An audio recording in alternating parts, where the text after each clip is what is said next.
Halo semua, kami dari kelompok 5 dan 6 dari kelas Financial Management and Policy di PLB akan membawakan presentasi mengenai Timken Company. Tapi sebelum itu kami akan membawakan firman Tuhan yang terdapat di dalam kitab Amsal 3 ayat 21 berbunyi, "Hai anakku, janganlah pertimbangan dan kebijaksanaan itu menjauh dari matamu, peliharalah itu."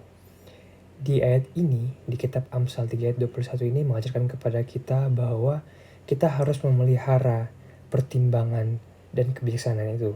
Dan sebisa mungkin kita untuk pelihara itu dan jangan biarkan kebijaksanaan dan pertimbangan-pertimbangan yang ada dalam pikiran kita itu menjauh daripada kita. Kenapa? Karena kehidupan kita itu membutuhkan yang namanya pertimbangan dan kebijaksanaan kita sebagai makhluk sosial, sebagai makhluk hidup. Terlebih dalam kita mengambil keputusan. Nah, di chapter ini kita akan melihat bagaimana perusahaan Timken akan mengambil keputusan yaitu akuisisi dengan perusahaan Torrington Company. Nah, di dalam kisah ini atau chapter ini, case ini, kita akan melihat bagaimana sebuah keputusan itu akan muncul dengan pertimbangan-pertimbangan yang baik. Begitu. Marilah kita memiliki pertimbangan dan kebijaksanaan yang baik, minta kepada Tuhan supaya kita boleh memutuskan keputusan yang terbaik yang tidak merugikan siapapun, pihak manapun, dan kiranya keputusan itu boleh menjadi kemuliaan bagi nama Tuhan dan menjadi berkat bagi kita semua. Kiranya Tuhan memberkati kita semua. Amin.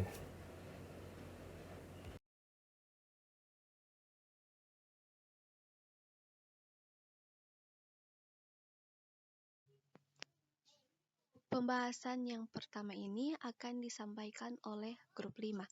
Namun sebelum kita lanjut kepada pembahasan, perkenalkan anggota dari grup 5.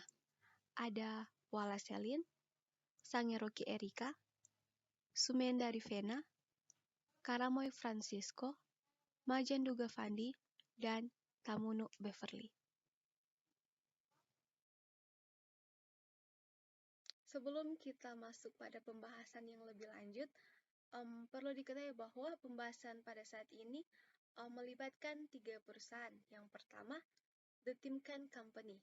Jadi Timken Company ini adalah perusahaan yang memproduksi bantalan baja yang mana didirikan pertama kali pada tahun 1898. Nah, Timken Company ini beroperasi dalam 3 segmen, yaitu Automotive Group, Industrial Group, dan Steel Group. Nah, selanjutnya ada Ingersoll-Rand. Nah, Ingersoll-Rand ini adalah perusahaan produsen bantalan baja terbesar di Amerika Serikat. Dan perusahaan ini beroperasi dalam 4 segmen, yaitu Climate Control, Industrial Solution, Infrastructure, dan Security and Safety. Yang selanjutnya ada Torrington Company. Nah, Torrington Company ini adalah perusahaan pembuat jarum mesin jahit yang didirikan pada tahun 1866. Nah, Torrington Company ini pada tahun 1969 diakuisisi oleh Ingersoll-Rand. Nah, Torrington Company ini beroperasi dalam 2 segmen yang mirip dengan Timken Company, yaitu dalam segmen otomotif dan segmen industrial. Nah, pada saat ini kita masuk pada introduction. Nah, jadi pada tahun 2002, Timken Company ini memutuskan untuk mengakuisisi Torrington Company dari Ingersoll-Rand. Nah, akuisisi ini akan menjadikan Timken Company sebagai produsen bantalan terbesar ketiga di dunia dan nantinya akan memiliki banyak complementary product. Nah, kedua perusahaan ini yaitu Timken dan Torrington hanya memiliki 5% tumpang tindih dalam penawaran produk dan 80% tumpang tindih dalam daftar pelanggan. Nah, jadi melalui akuisisi ini, maka Timken Company ini akan mampu menciptakan value yang lebih kepada pelanggan dengan lini produk yang lebih lengkap dan bantalan yang berkualitas tinggi dengan menggunakan biaya yang lebih rendah. Nah, namun dari akuisisi ini, terlepas dari harga yang harus dibayarkan kepada Torrington, Timken akan menghadapi tantangan signifikan tentang pembiayaan kesepakatan.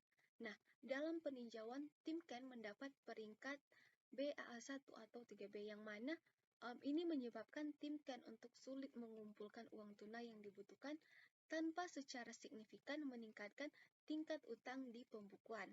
Nah, misalkan nilai yang diharapkan dari akuisisi ini diperkirakan 800 juta. Nah, manajemen dari Timken menyimpulkan bahwa struktur modal yang ideal diperlukan untuk menjadi kombinasi dari hutang dan pembiayaan ekuitas.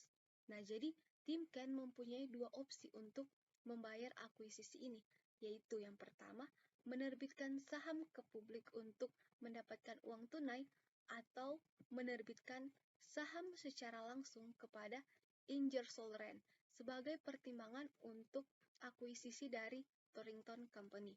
Nah, tapi ini nantinya akan mempengaruhi rasio leverage dan juga investment grade dari Timken tersebut. Baiklah, sekarang kita masuk pada SWOT analysis. Strength dari The Timken Company ini yang pertama adalah letak geografis perusahaan di berbagai wilayah dapat menjadi salah satu kekuatan utama dari organisasi ini. Nah, ini menentukan jangkauan bisnis ke target market dan memastikan aksesibilitas yang lebih mudah. Kemudian yang kedua adalah portofolio produk yang luas dapat memungkinkan organisasi untuk memperluas bisnis pelanggan dan mengimbangi kerugian dari suatu kategori produk dengan manfaat yang diperoleh dari kategori produk lainnya. Yang ketiga adalah kehadiran penjualan online yang kuat di berbagai situs jejaring sosial dan manajemen media sosial yang efisien dapat meningkatkan efek IWOM positif dan mengembangkan hubungan yang kuat antara perusahaan dengan customer. Kemudian yang berikutnya adalah laporan keuangan yang kuat dan sehat dapat memungkinkan perusahaan untuk melakukan investasi yang lebih lanjut di Timken Company.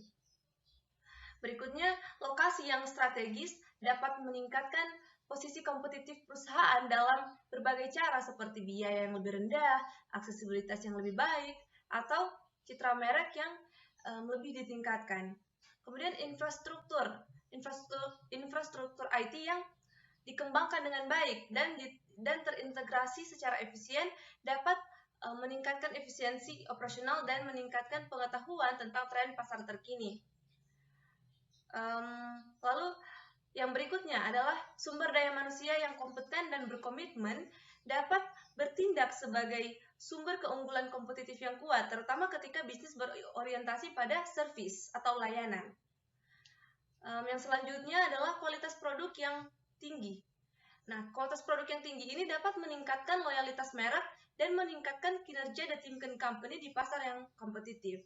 Yang terakhir adalah keragaman tempat kerja juga dapat bertindak sebagai kekuatan bisnis utama, terutama ketika organisasi bermaksud untuk beroperasi di pasar internasional.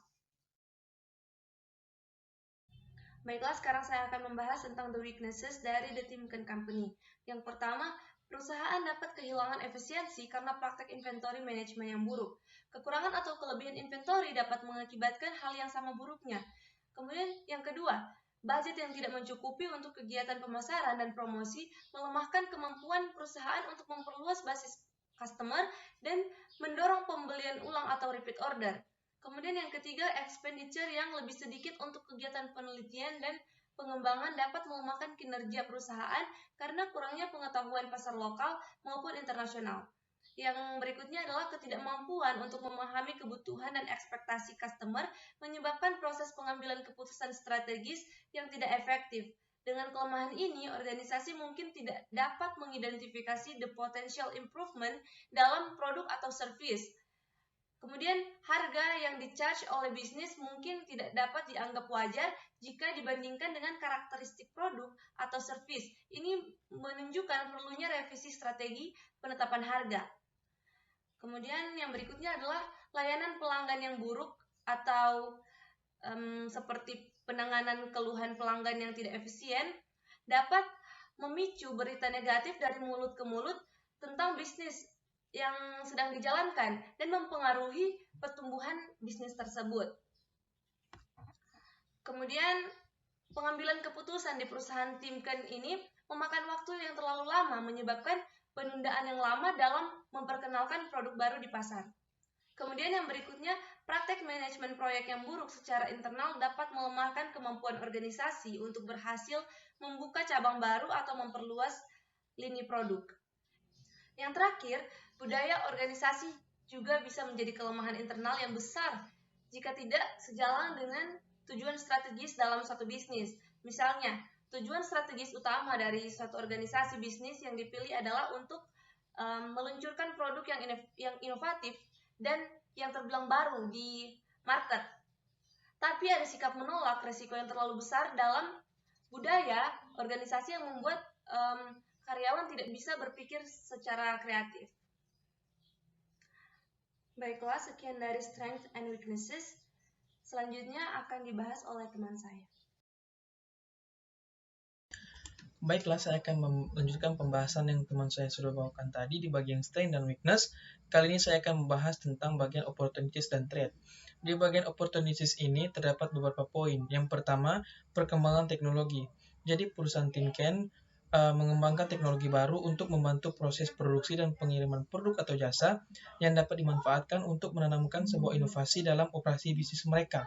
Nah, pembaruan teknologi canggih yang mereka kembangkan dapat menurunkan biaya, meningkatkan efisiensi, dan menghasilkan pengenalan produk inovatif dengan cepat.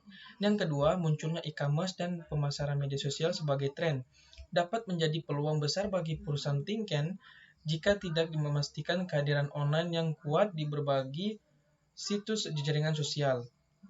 Yang ketiga, pelanggan baru dari saluran online. Nah, selama beberapa tahun terakhir, perusahaan telah menginvestasikan sejumlah besar uang ke dalam platform online. Jadi, investasi ini telah membuka saluran penjualan yang baru untuk perusahaan Timken.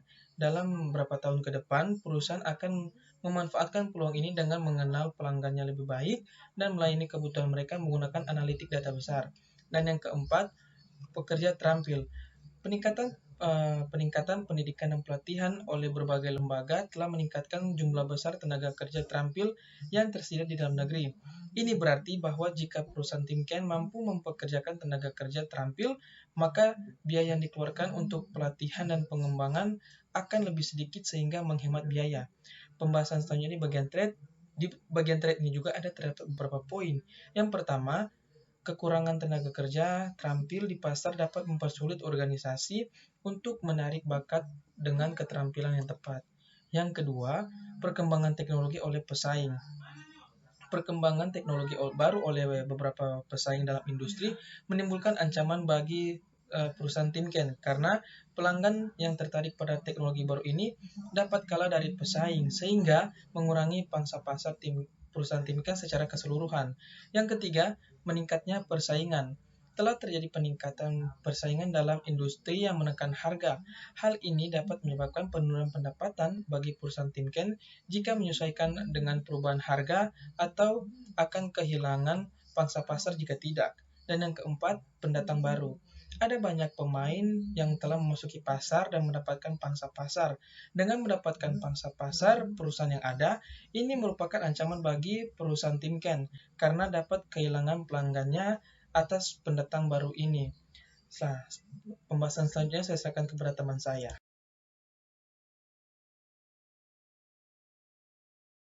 Oke, kita masuk pada masalah yang dihadapi oleh Timken Company. Jadi, di mana dalam pertimbangan ini untuk akuisisi adalah apakah Timken harus mengakuisisi Torrington Company dari Ingersoll Rand ini atau tidak? Nah, jadi apabila Timken memilih untuk mengakuisisi Torrington, apakah itu akan bernilai investasi? Dan untuk melihat juga harga yang diberikan oleh Ingersoll Rand untuk Torrington ini sebesar $800 juta.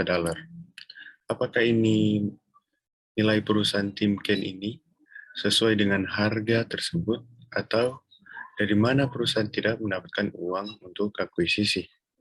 Dan apakah Timken Company harus membayar akuisisi dengan menerbitkan hutang atau saham? Dan pembahasan selanjutnya akan dibahas oleh teman saya.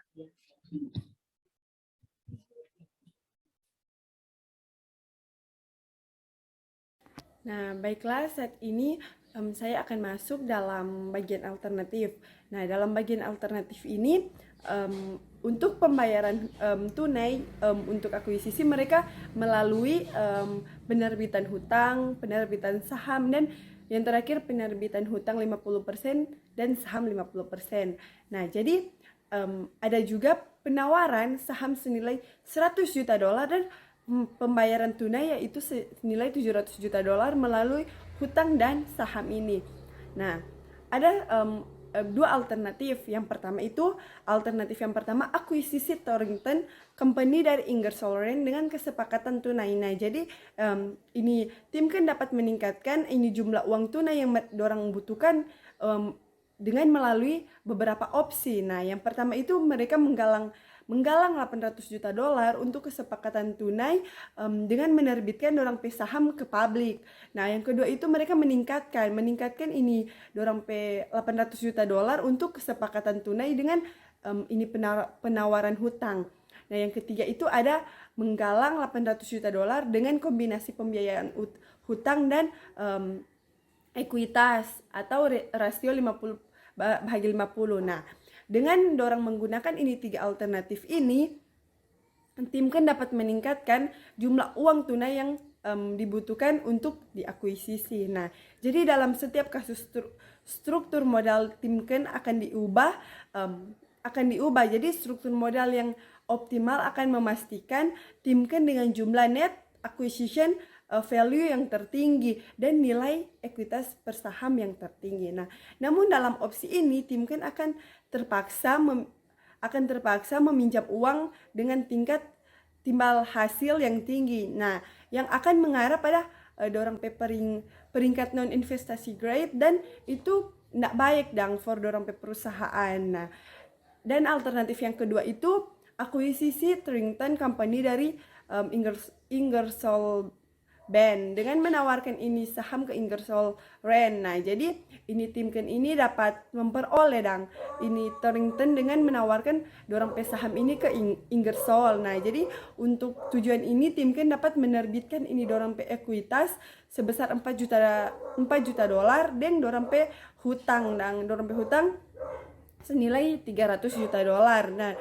dan dorang dapat melakukan pembayaran tunai ini sebesar 700 juta dolar. Nah, jadi serta dorang dapat menawarkan ini dorang pe saham senilai 100 juta dolar. Nah, jadi dalam dorang pe analisis ini saham yang baru akan diperoleh setelah dihitung melalui dorang pe rasio pertukaran. Nah, jadi dalam opsi ini Timken akan dapat meminjam uang dengan tingkat hasil yang lebih rendah. Nah, yang memungkinkan Timken untuk mempertahankan ini peringkat investasi yang ada dan itu bagus for ini perusahaan ini.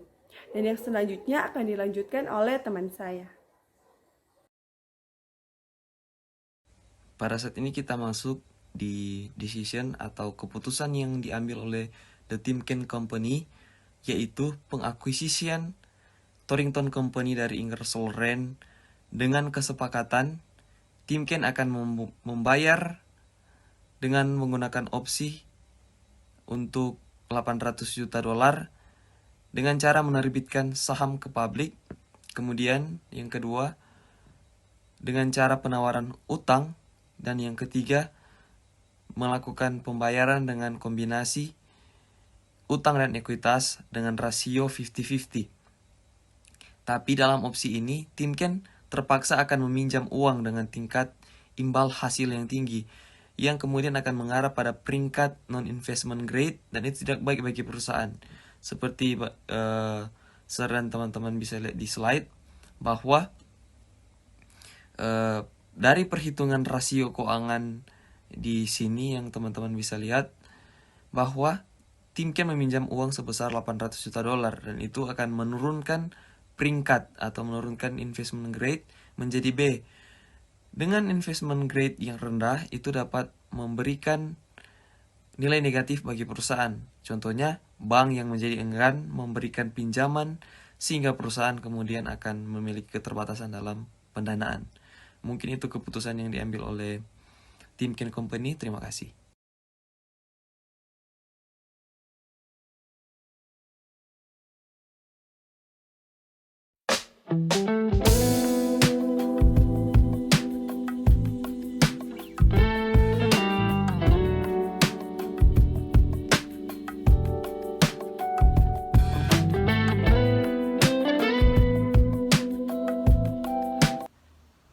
Baiklah, kami dari kelompok 6 akan membahas, bahkan akan menambahkan pembahasan yang sudah dibahas oleh kelompok 5 di video sebelumnya, yaitu mengenai The Timken Company. Teman-teman bisa lihat di dalam buku, itu halaman 655. Nah, The Timken Company ini adalah perusahaan yang sudah berdiri sejak tahun 1898, yang didirikan oleh Henry Timken.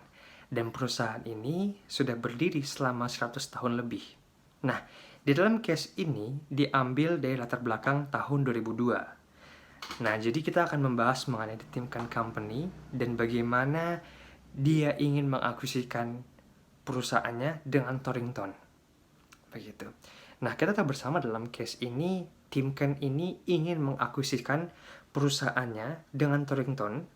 Torrington ini merupakan anak perusahaan atau bagian perusahaan besar yang bernama Ingerton Rand. Nah, Timken Company ini sebelum harus melakukan yang namanya keputusan akuisisi, pastinya dia akan mempertimbangkan banyak sekali pertimbangan. Pertimbangannya adalah saat keputusan atau saat perusahaan ini berhasil mengakuisisikan perusahaannya dengan Torrington, maka sudah dipastikan bahwa mereka akan menjadi produk atau industri manufaktur terbesar ketiga di bidang industri bearing jika perusahaan atau akuisisi tersebut berhasil. Tapi di saat yang sama, Torrington pun juga Timken pun juga harus mempertimbangkan lagi bagaimana kalau misalkan contoh ketika perusahaan atau keputusan akuisisi ini berhasil. Begitu.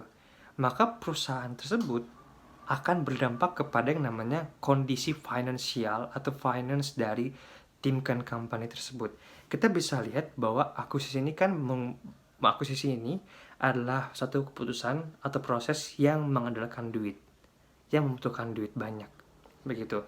Nah, pada saat mereka itu berhasil melakukan yang namanya akuisisi, mereka itu harus yang namanya sadar bahwa proses ini akan mempengaruhi yang namanya rasio-rasio keuangan yang mereka lampirkan di dalam laporan keuangan, sehingga nantinya akan mengganggu kegiatan finansial dan finance dari Timken sendiri di masa yang akan datang.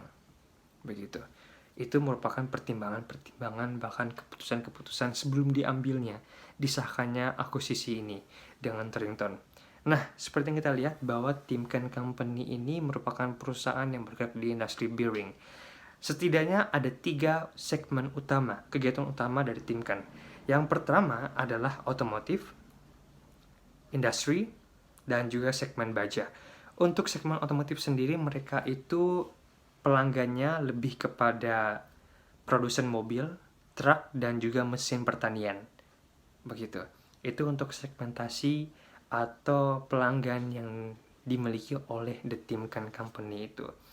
Dan juga di sini The Timken Company itu juga sudah pernah membuka cabang di berbagai negara. Salah 3-nya adalah Brazil, Inggris, dan juga France atau Perancis. Tapi sayangnya tidak berjalan lama karena banyaknya persaingan yang semakin ketat. Jadi perusahaan tersebut tutup begitu di 3 negara tersebut begitu. Nah, karena banyaknya persaingan yang semakin ketat, zaman semakin maju, maka Timken ini mengalami yang namanya keputusan atau bahkan mengalami yang namanya masalah. Masalahnya adalah banyak sekali kompetitor yang semakin banyak, semakin maju, bahkan menjual dengan harga yang lebih rendah daripada harga pasar. Begitu. Itu masalah utamanya. So that's why kenapa mereka ingin sekali mengakuisisikan perusahaan Torrington. Dan ada beberapa alasan mengapa Timken ini ingin berencana untuk mengakuisisikan perusahaan Torrington. Yang pertama adalah karena perusahaan Torrington ini bergerak di bidang yang sama, industri bearing yang sama, di atap yang sama. Begitu. Yang berikutnya adalah setelah Timken ini mau menganalisa tentang perusahaan Torrington, ternyata mereka mendapatkan bahwa perusahaan Torrington dengan perusahaan Timken ini memiliki segmen pasar yang sama, pelanggan yang sama. Gitu. Cuman perbedaannya di sini adalah kalau misalkan Timken itu mereka menawarkan produk seperti laher dan juga gigi-gigi mesin. Sedangkan kalau Torrington itu fokus kepada yang namanya produk berbentuk jarum baja, berbagai ukuran seperti jari roda dan juga produk-produk lainnya. Begitu. Itu perbedaannya dan juga itu latar belakang kenapa mereka ingin sekali mengakuisisikan perusahaan Timken, perusahaan mereka dengan perusahaan Torrington itu sendiri. Demikianlah introduction dari kelompok kami, dan berikutnya kita akan membahas mengenai SWOT analysis. Baiklah, berdasarkan introduction dan juga pendahuluan yang sudah saya jelaskan, saat ini kita tiba di section atau pembagian yang kedua, yaitu tentang SWOT analysis. Ada strength, weakness, opportunity, dan juga threat atau ancaman. Baiklah, yang pertama kita masuk ke dalam keunggulan atau strength dari Timken Company ini. Keunggulannya adalah yang pertama, mereka itu memiliki 3 segmen: otomotif, production, industri, dan juga baja. Itu strength yang pertama. Yang kedua adalah karena mereka sudah berdiri 100 tahun, pastinya mereka itu memiliki yang namanya brand loyalty. Kenapa? Karena orang-orang tahu bahwa Timken ini adalah perusahaan yang sudah berpengalaman. 100 tahun berjalan, bahkan sudah pernah dipakai oleh negara-negara yang berada dalam Perang Dunia Kedua, dan itu menjadi salah satu track record yang bagus bagi Timken Company. Yang kedua adalah weakness atau kelemahan.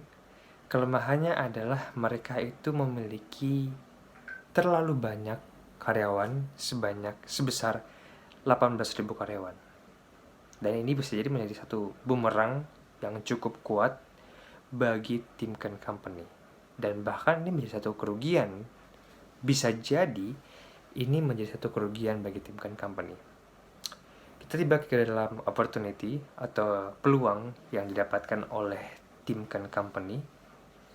Peluangnya adalah adanya customer segmentation yang masih membutuhkan produk bearing. Seperti contoh tadi, truk, alat-alat potong pertanian, mesin, dan lain-lainnya, yang masih percaya akan kualitas produk dari Timken Company itu sendiri. Begitu. Dan yang terakhir adalah threat atau ancaman, yang pastinya berdasarkan case yang kita baca tadi, dan kita sama-sama dengar bahwa ancaman terbesar adalah kurangnya peminat atau permintaan akan production bearing. Kenapa?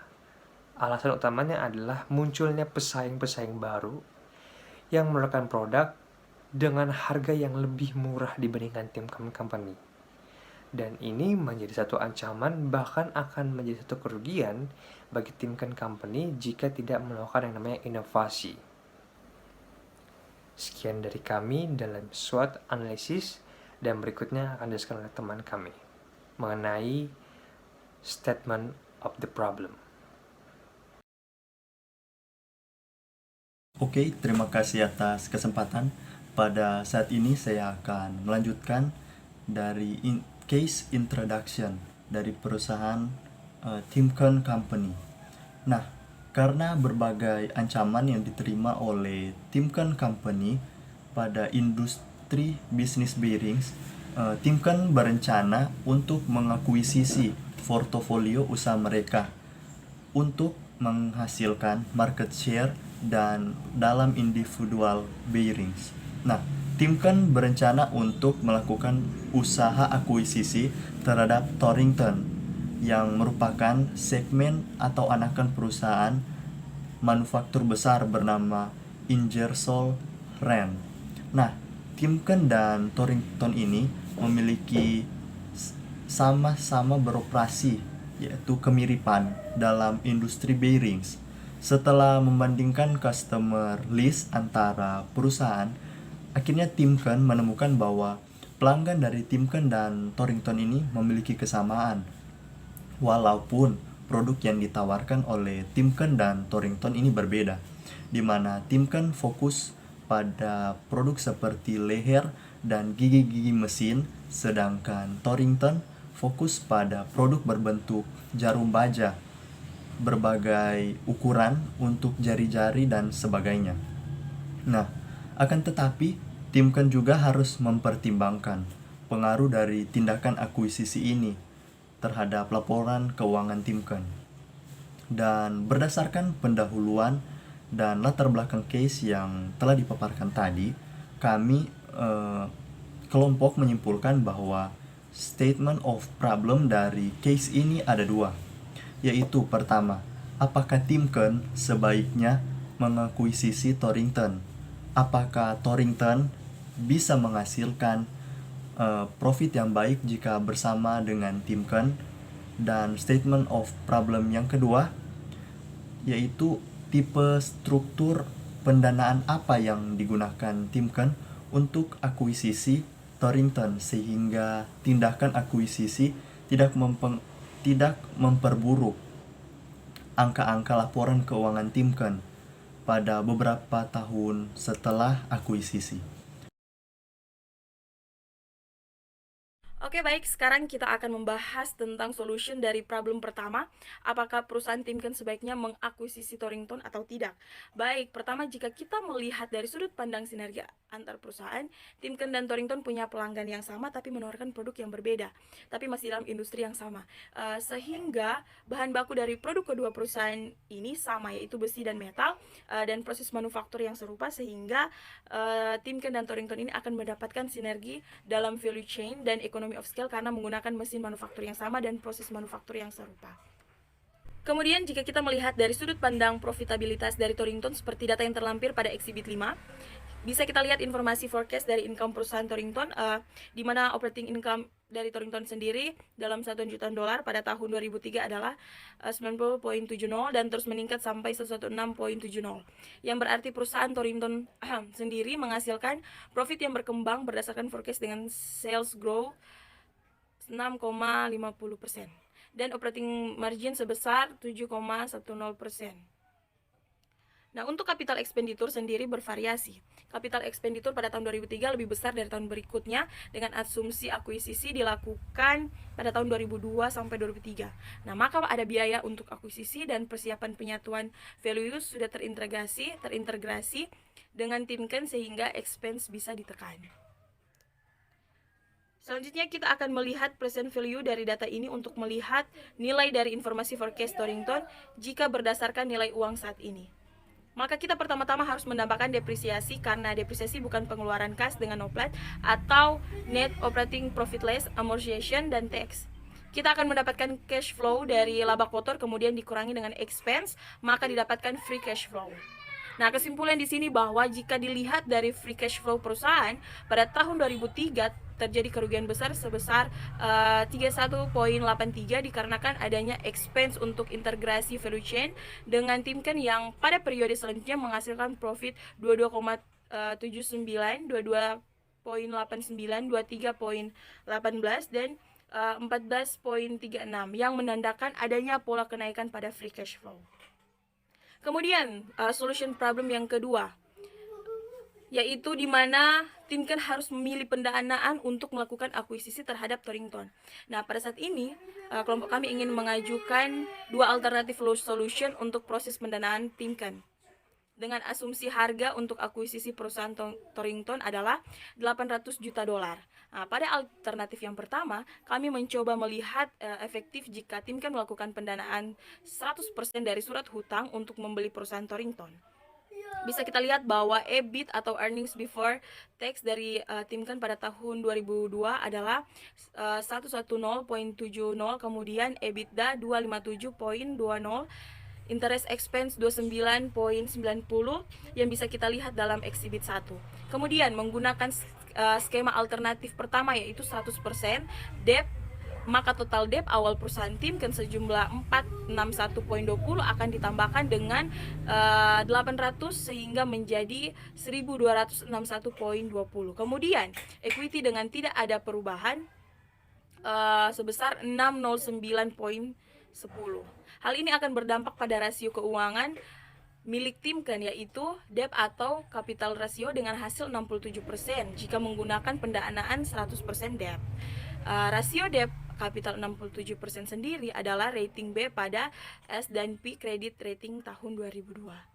Selanjutnya, kelompok mengajukan alternatif yang kedua dengan metode trial and error. Kita menggunakan rasio pendanaan 70% berasal dari surat hutang dan 30% pendanaan ekuitas. Sama seperti alternatif sebelumnya, akan terjadi perubahan pada rasio debt dari perusahaan Timken, di mana adanya tambahan sebanyak 70% dari 800 juta yaitu 560 pada total debt dan 240 atau 30% dari 800 pada ekuitas sehingga total debt menjadi 1021 dan total ekuitas menjadi 849,10. Nah, dampak yang dihasilkan dari solusi alternatif yang kedua ini adalah menurunnya debt atau capital ratio dari perusahaan Timken yang dari 67% pada alternatif 1 menjadi 55% pada alternatif 2 sekarang ini. Nah, 55% debt atau capital ratio ini termasuk dalam rating BBB pada S&P rating. Nah, kemudian sekarang kita akan melihat interpretasi dari rating-rating yang didapatkan tadi. Nah, alternatif yang pertama mendapatkan hasil debt atau kapital 67% dan alternatif yang kedua mendapatkan 55%. Berdasarkan eksibit 6, maka alternatif yang pertama atau alternatif 1 mendapatkan rating B dan alternatif 2 mendapatkan rating BBB. Kemudian jika kita melihat pada eksibit 9 yaitu ranking dari presentasi yield capital market tahun 2002. Nah, rating B memiliki jumlah yield tahunan sebesar 10,84% dan rating triple B ini memiliki jumlah yield tahunan sebesar 7,23%. Di sini kita bisa melihat bahwa jika perusahaan menggunakan alternatif yang pertama dengan yield sebesar 10,85%, maka interest expense dari perusahaan jika mengeluarkan bond besar 10,85%. Sedangkan jika perusahaan menggunakan alternatif yang kedua dengan yield sebesar 7,23%, maka perusahaan bisa menekan interest expense sebanyak 3,38% setiap tahun. Nah, dengan ini kelompok menganjurkan Timken untuk menggunakan solution alternatif yang kedua. Baiklah, untuk kegiatan pertama dari decision kami yaitu meeting antar Timken dan Torrington untuk membicarakan kesepakatan akuisisi. Kegiatan ini berlangsung selama periode 3 minggu, selanjutnya adalah melakukan kesepakatan untuk melakukan akuisisi termasuk sepakat, harga, dan proses teknis lainnya. Kegiatan ini akan berlangsung selama periode 2 minggu, yaitu minggu terakhir Juli dan minggu pertama Agustus. Kemudian adalah meeting dari Timken untuk menentukan sumber pendanaan untuk membayar akuisisi Torrington, menggunakan kombinasi surat hutang dan ekuitas, berlangsung selama periode 1 minggu. Setelah meeting pendanaan, Timken selanjutnya mulai untuk memilih perusahaan underwriter untuk kegiatan pendanaan yang berasal dari ekuitas. Kegiatan ini berlangsung selama 2 periode minggu. Setelah sepakat dengan perusahaan underwriter, maka perusahaan bisa langsung melakukan IPO saham untuk mendapatkan pendanaan ekuitas yang berlangsung selama 4 periode. Baik setelah mendapatkan pendanaan dari ekuitas, perusahaan selanjutnya mengumpulkan dana dari surat hutang. Kegiatan ke-6 yaitu perencanaan perusahaan untuk menerbitkan surat hutang termasuk menentukan berapa banyak dan periode waktu surat hutang. Kegiatan ini akan berlangsung selama 2 periode minggu. Selanjutnya, setelah menentukan surat hutang, perusahaan bisa langsung untuk menerbitkan surat hutang pada publik mulai dari periode waktu minggu ketiga bulan Oktober. Selanjutnya, setelah dana ekuitas dan surat hutang telah terkumpul, maka Timken bisa mulai untuk melakukan proses administrasi untuk akuisisi perusahaan Torrington. Proses akuisisi ini berlangsung selama periode 5 minggu. Selanjutnya, berjalan secara bersamaan selama 2 minggu. Terakhir proses akuisisi, Timken bisa memulai kegiatan untuk integrasi proses supply chain perusahaan mulai dari manufaktur hingga proses pengantaran pesanan logistik yang berlangsung selama 2 periode minggu. Yang terakhir, setelah proses integrasi selesai, Timken bisa melakukan proses evaluasi mengenai akuisisi ini selama periode yang berlangsung selama 1 minggu, yaitu pada minggu terakhir Desember.